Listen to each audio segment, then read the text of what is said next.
today faces great challenges. How do citizens respond? What is the role of libraries in society? Solutions are found where problems are felt the most. What ideas do communities on the ground have to tackle social, environmental, political and economical crises?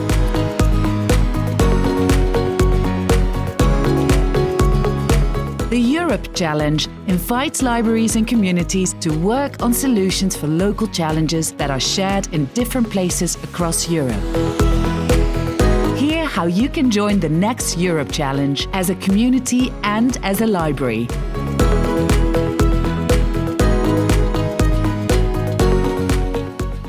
Welcome everybody watching online or those who are here with me live from the OBA Public Library in Amsterdam for the special Europe Challenge event.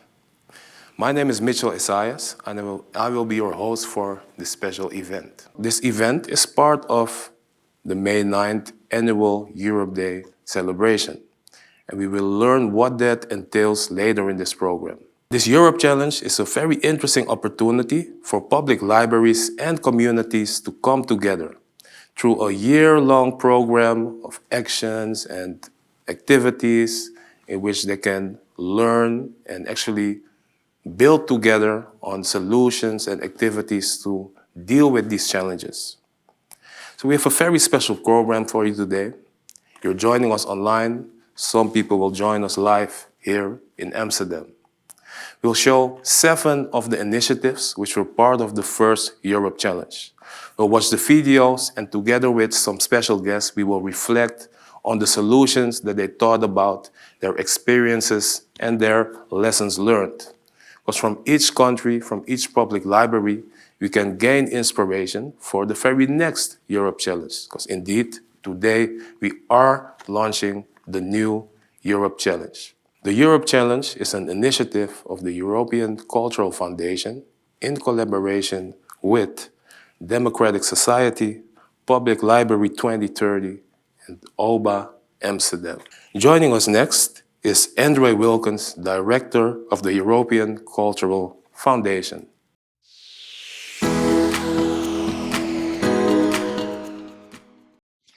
Thanks, Mitchell. Welcome to the Europe Challenge. Today we are coming together on Europe Day, a day meant to celebrate peace and unity in Europe in recognition of the Schuman Declaration of 9th of May 1950. This year, peace and unity in Europe are at stake. Celebrating Europe may sound misplaced. War is back. Europe struggles with unity. Europe is imperfect, but it is still the best Europe we have come up with so far. We do not want to turn back to a Europe of the 1930s. Europe Day 2022, celebrating European unity, peace and solidarity, may well be the most important Europe Day ever. We started the Europe Challenge exactly a year ago in the midst of a pandemic. Since then, we could hardly spell out one challenge when it was already overtaken by a seemingly even more urgent one. We tend to think there's only one big challenge, at the moment, the war in Europe. But in fact, there are many and they are interconnected. The war, disinformation, polarization, energy security, climate security. All these and many more are interlinked. The Europe Challenge is creating the space to identify those interconnected challenges and make sense of them, somehow. Europe has always been full of challenges. This is not news. But it has also been a space full of great ideas and great creative energy. We know that we cannot just sit back and wait for world leaders to solve these challenges. We, the people of Europe, must get active ourselves. Where can people think freely and work on solving challenges and do this together? Libraries are such places, truly open public spaces where people can come together, access trustworthy information. The Europe Challenge is an offer, and it is an opportunity to meet and to face the challenges of today in real and concrete ways, led by citizens and facilitated by these safe spaces in our society we need so much in these days, the libraries. A special thank you to Fondazione Cariplo, who supports the new edition of the Europe Challenge. We hope many more local and regional institutions, foundations, and municipalities will join us and support citizens-led change in their local area. So let's dive in right into the Europe Challenge and get inspired. The future is now. Thank you.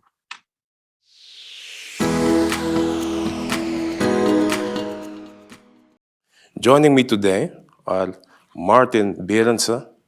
He's actually hosting us today, CEO of the Public Library, the OBA in Amsterdam, with more than 4 million visitors each year. It's one of the largest public spaces here in Amsterdam. Thanks for being here and thanks for having us, Martin. Pleasure. Nice meeting you here, mate. Joining us today is Marie Østergaard.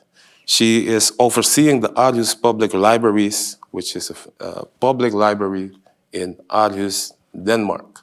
And this public library is a very important public space in which people can come together to learn about democracy in this non-commercial space, which empowers citizens, fosters sustainable communities, and human growth.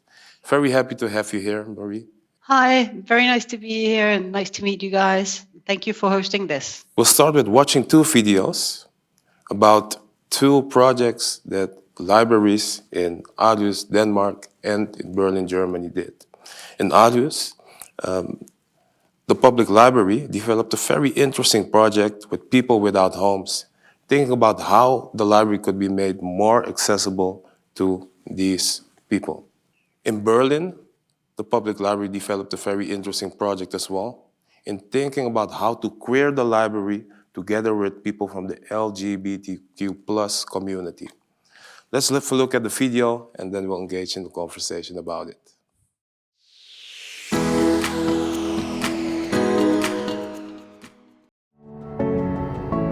Jeg hedder Asmund Bertelsen, og jeg arbejder ved Aarhus Bibliotekerne på DOKK'en. Afsættet for vores Europe Challenge-projekt, det var ønsket om et bibliotek for alle. Også dem, der på grund af misbrug, hjemløshed, svære sociale eller psykiske udfordringer, lever på kanten af samfundet.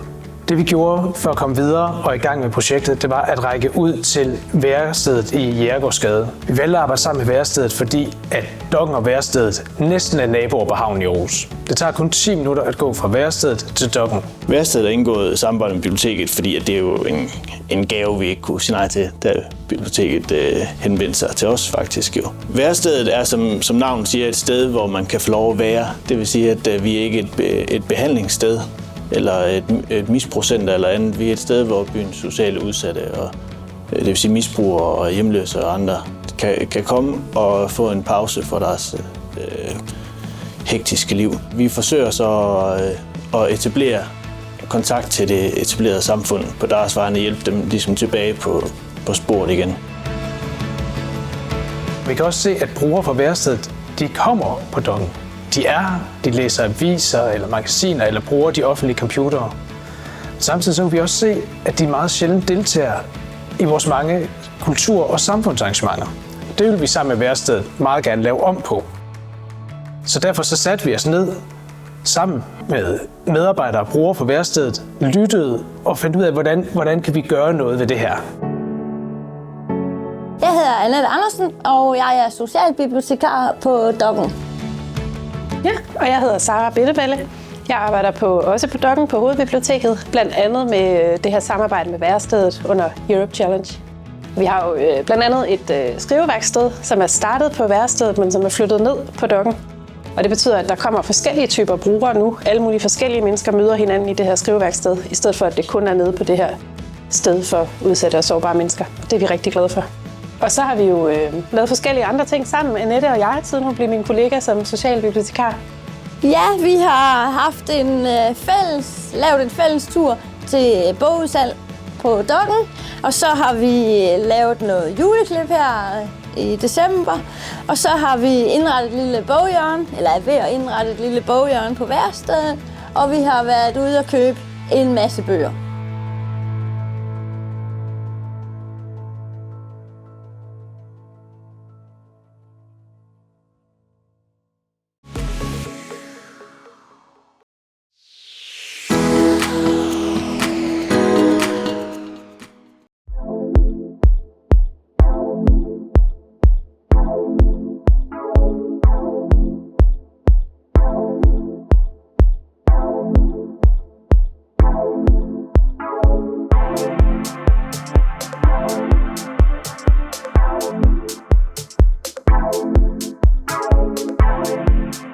Herzlich willkommen in der Zentral- und Landesbibliothek Berlin.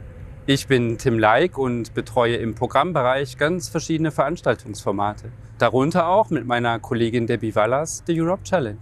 Mein Name ist Debbie Wallas und ich arbeite als queere Bibliothekarin in der Zentral- und Landesbibliothek im Bereich Programm. Bei dem Europe Challenge Projekt geht es darum, BürgerInnen Möglichkeiten zu geben, den öffentlichen Raum mitzugestalten. Ausgangspunkt war für uns, dass ein populistisches Klima und Queerfeindlichkeit keine deutschen, sondern internationale Themen sind. Dabei war uns als Bibliothek wichtig, dass nicht wir darüber bestimmen, welche Stimmen gehört werden. Deshalb hatten wir Personen aus verschiedenen queeren Communities in der Jury sitzen, die die Auswahl getroffen haben. Wir sind Tam und Tammo vom Projekt Mehrblick. Wir machen kritische und empowernde Bildungsarbeit zu Kidsbüchern. Es gibt noch viel zu ändern. Wir haben Lesebrillen für Bücher entwickelt. Sie helfen, kritisch über eine Geschichte nachzudenken, Neues zu entdecken und miteinander ins Gespräch zu kommen. Gerade für ein jüngeres Publikum etwas so Innovatives wie die Lesebrillen zu entwickeln, das fanden wir super relevant. I'm Olgas from the Fugitive Archives project. Me and my colleagues did an archival research on the history of queer nightlife by POC communities in Berlin. Unerhört und ungesehen, so heißt das Projekt von OJUN. Bei diesem Projekt geht es darum, dass queere Personen mit Migrationsbiografie die Geschichte ihrer Community als Own Voices Projekt archivieren. Hallo, ich bin Biba Nass, Herausgeber von Transkodiert. In der Redaktion sind Jellis Özmen, Charlotte Milch und Lorena Bose. Transkodiert ist ein neues, queeres Magazin von der Community für die Community. Mit den Beiträgen von queeren KünstlerInnen kommen so im Magazin, aber auch in der Bibliothek queere Stimmen zu Wort, die oftmals marginalisiert sind. Die Zusammenarbeit mit queeren Communities bedeutet für uns raus aus unserer Komfortzone, das Öffnen gegenüber anderen Bedarfen und das Schaffen von sicheren Räumen für Empowerment. Queering the Library war für uns ein sehr inspirierendes Projekt. Vor allem im Bereich der Community-Arbeit haben wir viel dazu gelernt.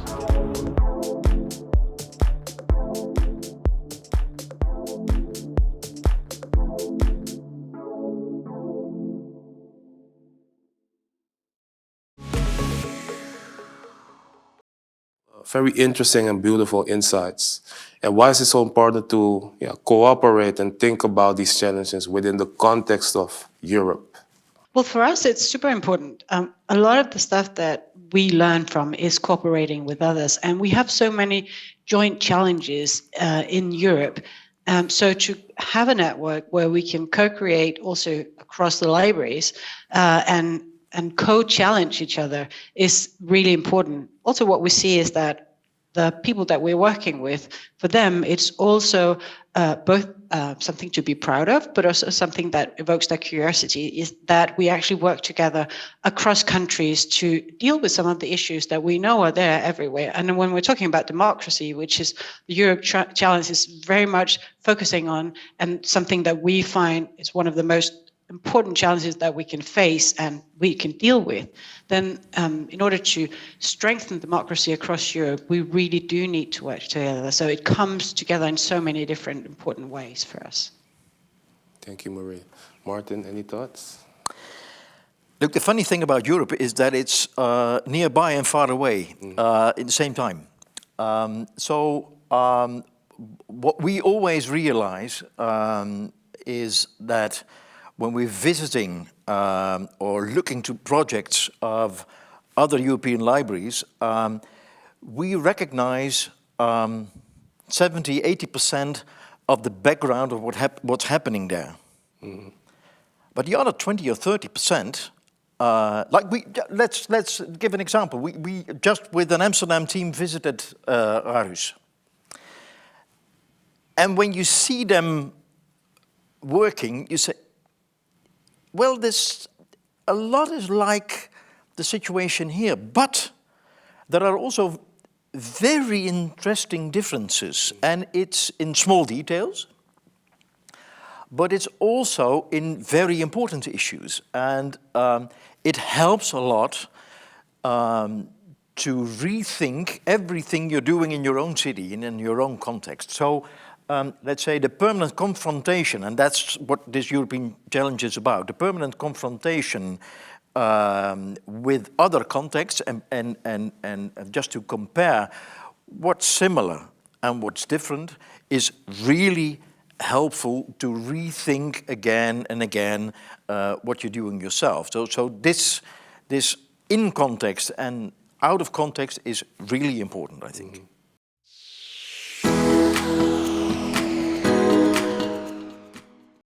Joining us from Valmiera, Latvia, is Ieva Morica.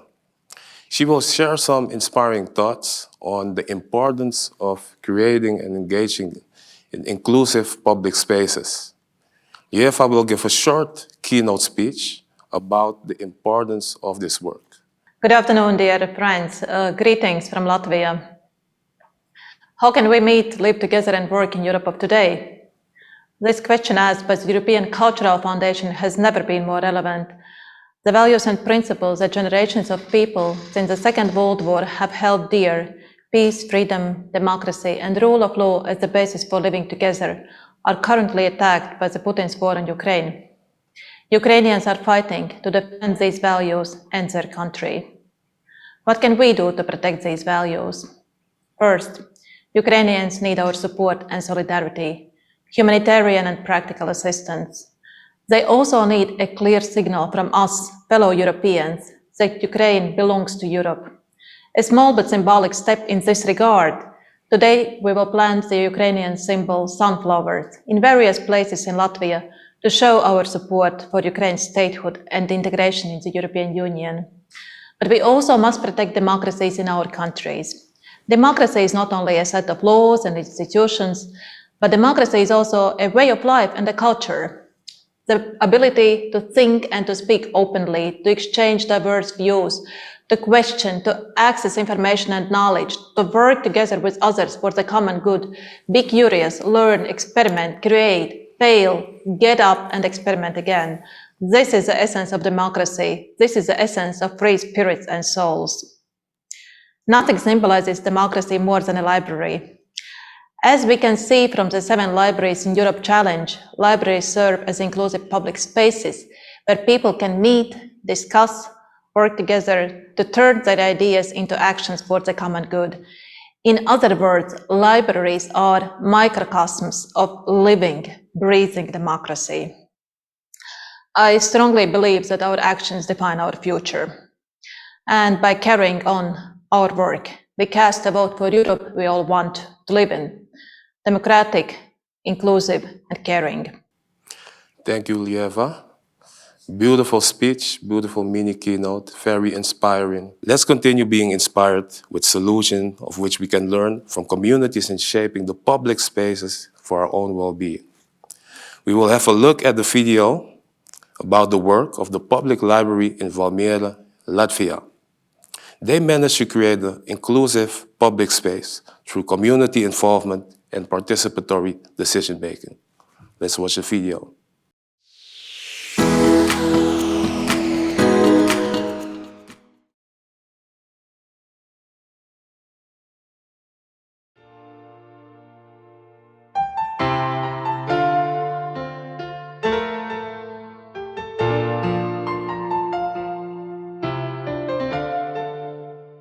Kopā ar bibliotēku projektā piedalījās jaunā novada dažādu kopienu pārstāvji. Kopā mēs atradām vietējām kopienām svarīgo un izcēlām to. Veidojām tiltus starp kopienām un to vērtībām, vienlaikus piešķirot vietējai vērtībai plašāku kontekstu izjūtu, reģionu perspektīvu, Eiropas perspektīvu.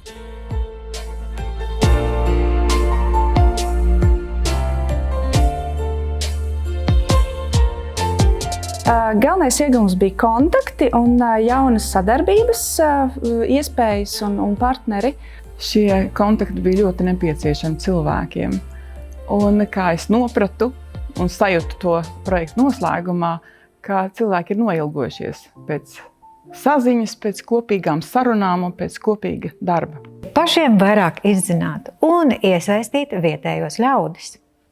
Projekta ietvaros mēs varējām pastāstīt par savu biedrību Olru mūža ļoti lielai auditorijai. Paplašināju savu redzesloku. Es mazliet tā kā pamodos no tādas snaudas pati,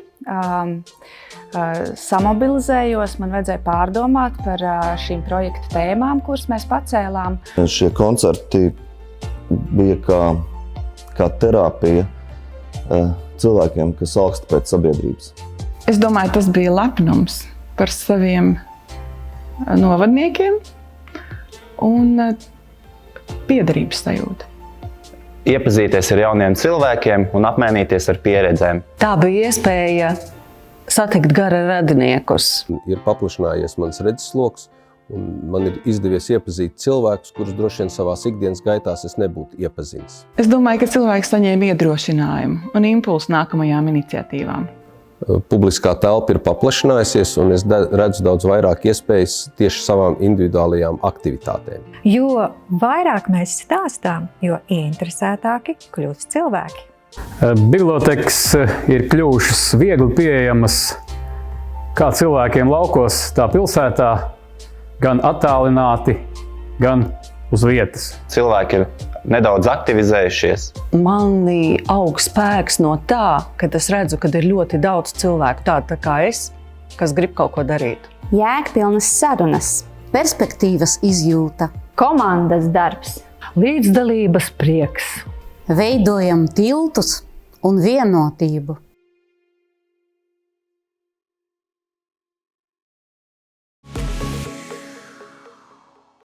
We just watched a very inspiring video about the work being done in Latvia.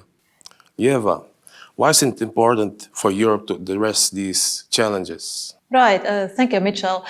Let me provide some of the background what happened actually in Valmiera. Latvia, in the last decade, completed a huge territorial municipal reform. So borders of municipalities were changed to create stronger and more viable local communities, which means that smaller parishes, smaller places were merged into bigger municipalities. So for the local people, it brought along many opportunities, but also many challenges. The borders were changed, there were lots of practical and institutional changes, and also Valmiera Library suddenly had this big region of 50,000 people with whom to cooperate and collaborate.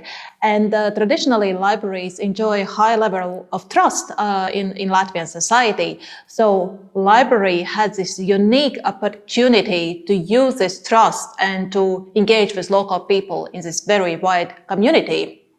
For people taking an active part in this project, they realize that the work they do at very local level, at grassroots level, it's of something that promotes quality of life in the local community. In these bigger municipalities, they are not alone. There are other people who care about the quality of life in the wider region. Mm-hmm. And being part in this Europe Challenge initiative, they felt that there are many people in Europe who have similar values, who have similar aspirations of making our countries, our communities a better place to live. So this sense of belonging, that I'm part of my local grassroots community, I'm part of my local town or bigger municipality of my country, and I'm part of Europe. I'm being a European citizen and working together with other Europeans for a shared set of values. That's what made this project so important and appealing to local community in Valmiera. Great to hear how a library can provide such a safe space for local people in such a challenging environment. Thank you, Ieva, and we hope to hear more about your amazing work in the future. So let's learn more about other projects which were part of the Europe Challenge. Let's look at the videos from Ghent and Barcelona.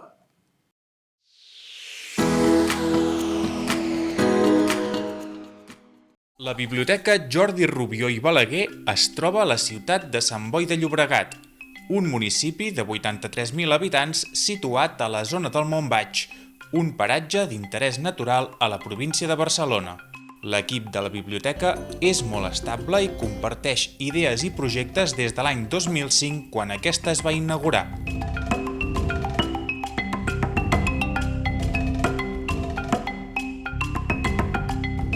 El nostre repte ha sorgit de la interacció del personal de la biblioteca amb persones interessades en l'apicultura urbana, amb joves vinculats amb el laboratori ciutadà i amb els centres educatius.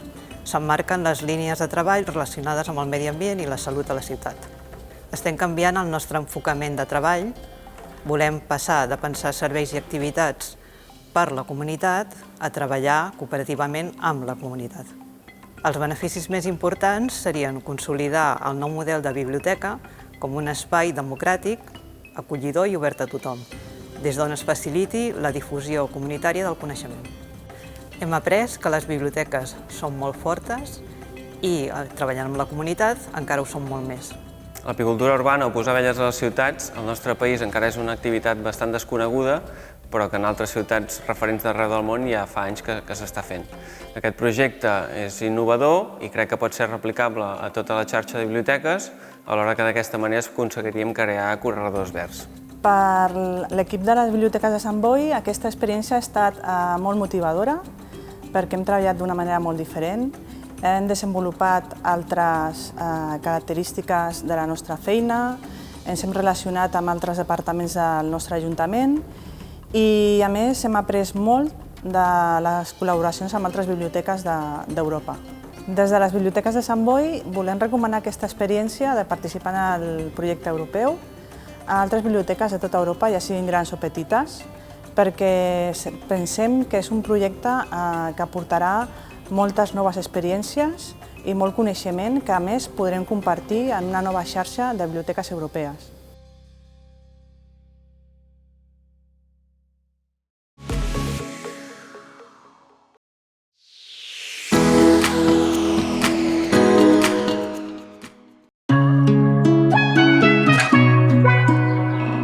Welkom in de Krook in Gent, in België.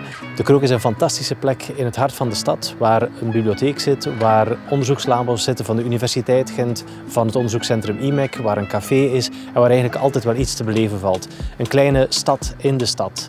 Waarom is de bibliotheek betrokken bij Common? Omdat technologie steeds belangrijker wordt in het leven van mensen en dat wij vinden dat de bibliotheek een opdracht heeft om mensen vaardiger te maken in technologie.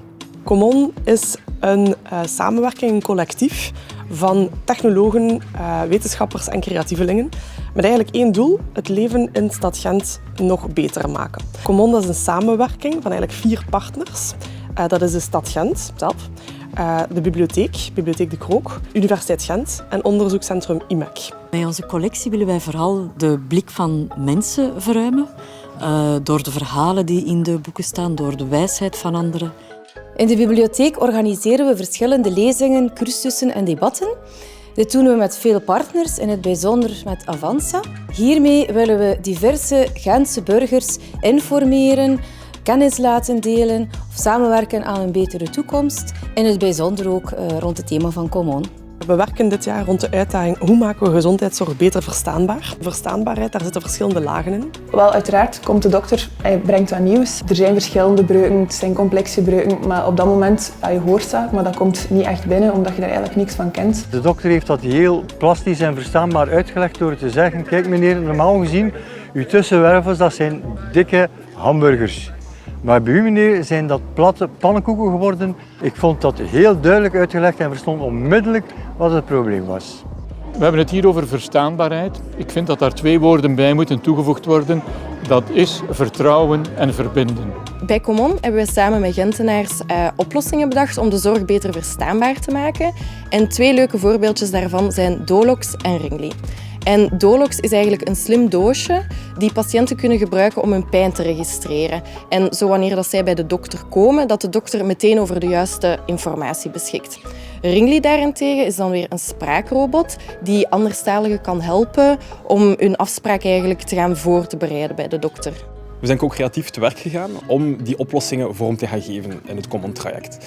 Hier in de Krook zijn we allemaal verschillende kennis gaan verzamelen van allemaal verschillende mensen om na te gaan denken over oplossingen die we dan ook verwerkt hebben in prototypes. Dat hebben we bijvoorbeeld gedaan tijdens de maakmarathon, waarbij we 50 studenten hebben uitgenodigd en die ook gaan nadenken zijn over die oplossing en dat dan ook echt verwerkt hebben in een prototype. Dat ze dan ook gaan testen zijn hier in de Krook met de mensen die hier langskomen, dus eigenlijk echt met de Gentenaren.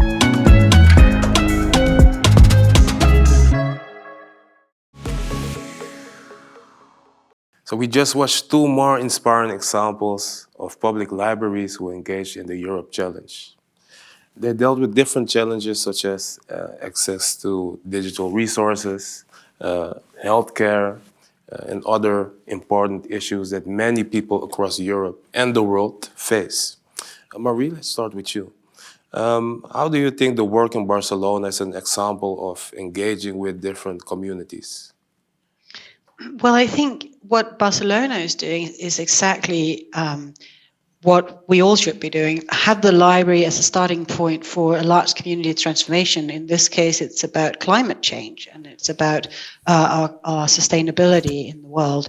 And I think actually I want to connect it also to the Gent project, because I think both projects are about literacy. It's about climate literacy, and the other one is about health literacy. And I think this is an exact example of why it's so important to have the network and why we're so grateful that the European Cultural Foundation pushed the network and tried to provide us with this opportunity, because it's about local change that then, through network,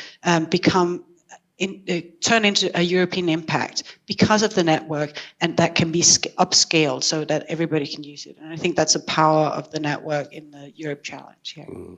We'll continue looking at 2 other interesting examples which were part of this Europe Challenge.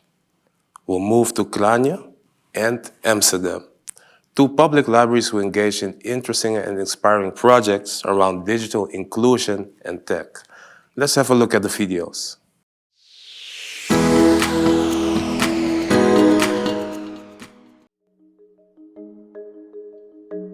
Kranj je regijsko središče Gorenjske, poleg tega pa smo ponosni tudi na svojo knjižnico, ki je še vedno ena bolj modernih v Sloveniji, hkrati tudi ena lepših slovenskih knjižnic. Knjižnica je bila postavljena kot kulturno središče, kot središče družabnega življenja. Veliko imamo kotičkov namenjenih druženju in poleg tega tukaj prirejamo ogromno dogajanja, poleg naše izposoje knjig. V knjižnici smo izvajali delavnice Lego robotike in programiranja za otroke in te delavnice so bile vedno zelo obiskane. Smo pa opazili, da se na te delavnice vedno prijavljajo samo fantje. Ko smo se vključili v projekt The Europe Challenge, smo nagovarjali, da so to delavnice za dekleta in te delavnice so bile v bistvu takoj polne. In te punce so uživale na delavnicah in bilo je ponovno povpraševanje. Pa sem tako videla, wow, za ženske, moram priznati, da mi je to malo potegnilo, ne vem, če je bilo tako, da je bilo za vse, ne vem, če bi se prijavila, tako je pa to res malo potegnilo. Sem rekla, da to se pa moram prijaviti, sploh nisem razmišljala, takoj sem mail poslala. Mi bomo v teh 2 mesecih spoznali vse temelje tega jezika Python, ki je v bistvu najbolj razširjen programski jezik na svetu. To je ena izmed tistih delavnic, ki se mi zdi, da točno to počnejo, da v bistvu rušijo ta stereotip, da mogoče pa programiranje ni za ženske, ker smo dokazali, da je. Živa knjiga je v bistvu oseba, ki deli svojo življenjsko zgodbo. In ti prideš kot obiskovalec, oziroma v živi knjižnici rečemo bralec, na to živo knjižnico in se imaš priložnost s to osebo pogovarjati ena na ena, iz oči v oči. Tole je trenutno 9. živa knjižnica. Tokratna živa knjižnica Tehnofobija ni za ženske. Smo šli zelo ozko usmerjeni, tako da smo res iskali ženske v tipično moških poklicih. Mene zanimata osebno dosti fizika pa biologija, pač te 2 področji. Sem vzela gospo, ki je diplomirana strojnica, pa še učiteljica. In ko vidim neko žensko, ki je pač v tehničkem poklicu, jaz si rečem, wow, carica, a ne, jaz zelo občudujem take ženske, res, a ne. V knjižnici smo se že večkrat zavedali, da bomo na neki točki morali vzpostaviti bolj intenzivno sodelovanje z lokalno skupnostjo in ta poziv European Challenge je prišel kot nalašč za to. Knjižnica kot javni prostor ni več le samo izposojevalnica knjig, ampak je tudi v bistvu nek prostor spodbujanja aktivnega državljanstva, praktično ni tematike, ki je ne bi uspel pripeljati v knjižnico.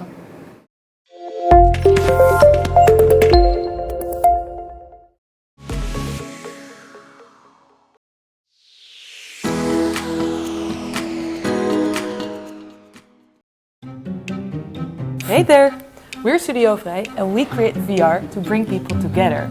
It's an amazing medium, but sadly not everybody has access to this technology. So we started working together with the OBA to give a wider community access to learn, educate and discover in a whole new way.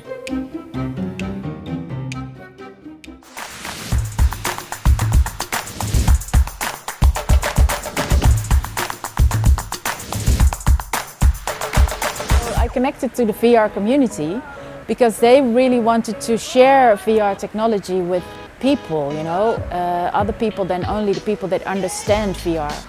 And I felt like that's totally something that we would do as an OBA because we are working on digital inclusion. And that's when we decided to put up a VR for everybody, a few days where people can experience it and find out what they would use it for in their daily life. In my day-to-day life, I'm a rapper. So if I could see this easily be involved in my music, you know, I'm here doing a show in Amsterdam in the OBA and somebody in Japan, you know, they can see that show, or maybe somebody in America, they can experience what I'm trying to make for them through VR, you know. The thing that inspired me today was about the solar system, and it was mind-blowing. You can really see that, like, through VR, you can make education less traditional. If you look at tomorrow's adventures and things we need to solve, we really need to think differently, and I think through VR you can do that.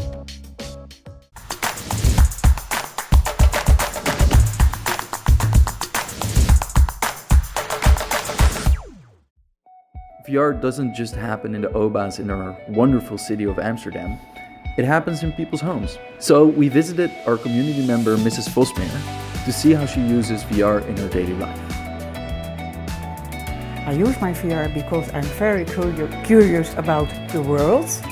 I explore mostly countries, animals, and sometimes a little game. The VR Braille is a very, very big part of my life. It is 4 o'clock and I go to look half an hour on Netflix, and then I go to my VR Braille. And after that, a glass of wine, and then I'm going to cook. We asked our community what they want to do with VR, and people want to conquer their fears, travel to other countries and learn in new ways. So we decided that the next step was to lend out virtual reality headsets filled with beautiful experiences so everybody gets access to this technology. Finally, VR for everybody.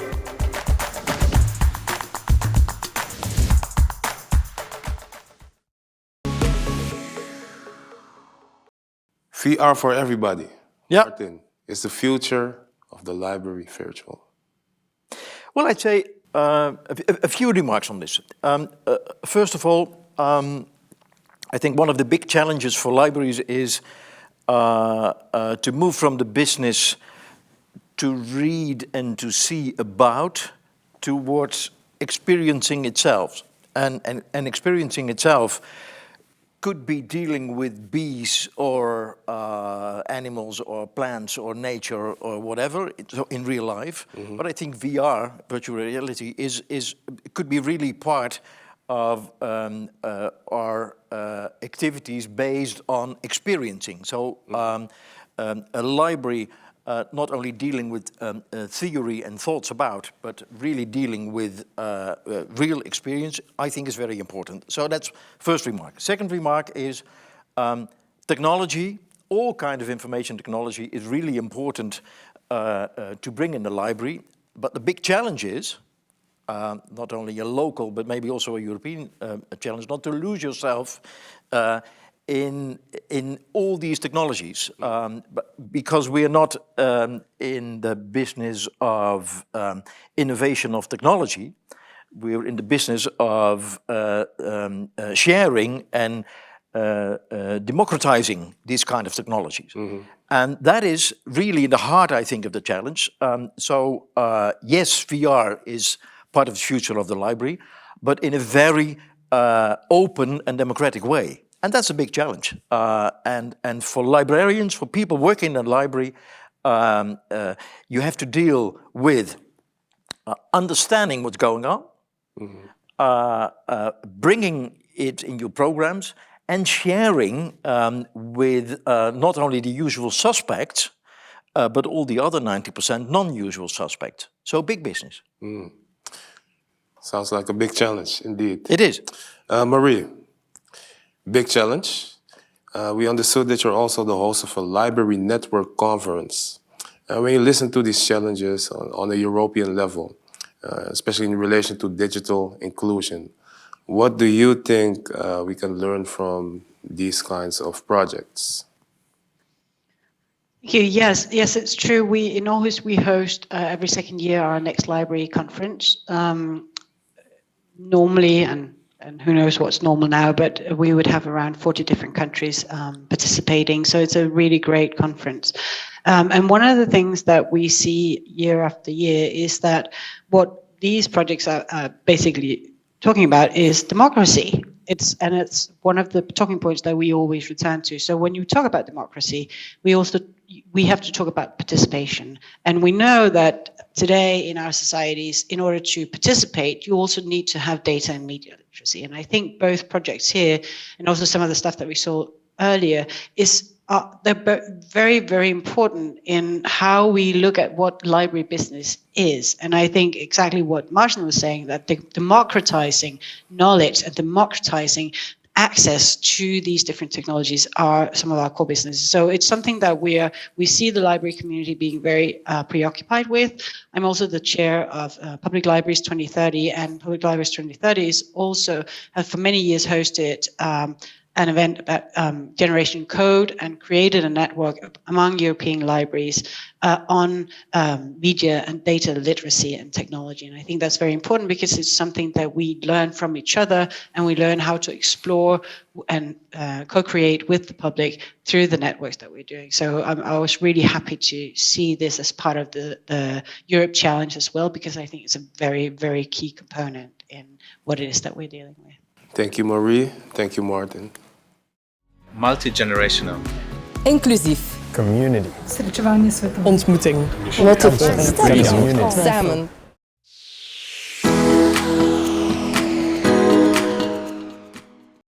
So we've watched a lot of inspiring videos from 7 public libraries across Europe who participated in the very first Europe Challenge. I can imagine that a lot of you are watching, who are wondering how to become part of this challenge as well. Gladly enough, we have someone from the ECF with us today. This is Olga Alexeva, Program Manager at the European Cultural Foundation, who has been part of creating and managing the Europe Challenge. Welcome, Olga. Very happy that you're here. Thank you. Can you tell a little bit more about what's next and who exactly can apply for the Europe Challenge? Yeah, thank you, Mitchell. Well, Europe Challenge is all about prototyping solutions, great solutions for the most pressing challenges Europe is facing, as you've seen today. So what we do in the Europe Challenge, we facilitate that by providing financial support on one hand and learning support on the other. And it comes in the shape of co-learning with your peers from across Europe in a series of online and offline events. But it's also support by democratic society who are experts in citizen engagement and innovation. And it's also an opportunity, of course, like we're doing today on the 9th of May of next year, to showcase your work and to share it with peers across Europe, and also to share it with potential new stakeholders and funders. So who can apply? All libraries across Europe are welcome to apply, as long as they are working or willing to work with their communities. And of course, we're also looking at libraries as safe havens, especially in these times, for people to get engaged in sometimes maybe even difficult conversations, or maybe to explore solutions to challenges that concern immediate dangers to them. Mm-hmm. Now, today we learned that people face all kinds of different challenges, from environmental challenges to access to digital technology. What kind of challenges and solutions are you looking for? Well, we are looking, first of all, for challenges that concern you, that are relevant to you. But it's also about finding solutions that might be interesting and relevant and relatable to the other Europeans across Europe. Mm-hmm. And of course, this year we're also specifically zooming in solutions that revolve around access to library as an open space for dialogue and conversation, but also solutions that deal with access to trustworthy information, especially in these times. Mm-hmm. And we are thinking both about immediate solutions that also might be solutions for people who are affected by the current war directly, but also longer-term solutions that address other needs of communities in Europe. And I'm sure that a lot of people are interested in applying or to become part of this challenge. How can they do that? Well, everyone is really welcome to apply through our website, theeuropechallenge.eu. You can find all the information about the program, about application procedures, and also revisit the stories of solutions that we've seen here today for your inspiration. So go to the website and apply before the 27th of May. Wow, so only a few weeks left. I'm sure that a lot of people who watched this live event are very inspired to become part of it. So check out the website, apply, share it within your network. Olga, I would like to thank you for sharing this information. Thank you for and having everybody who made this event possible, everybody who watched online, thank you. And it was an honor to be your host for this event. Hopefully we'll see each other sometime in real life. Thank you.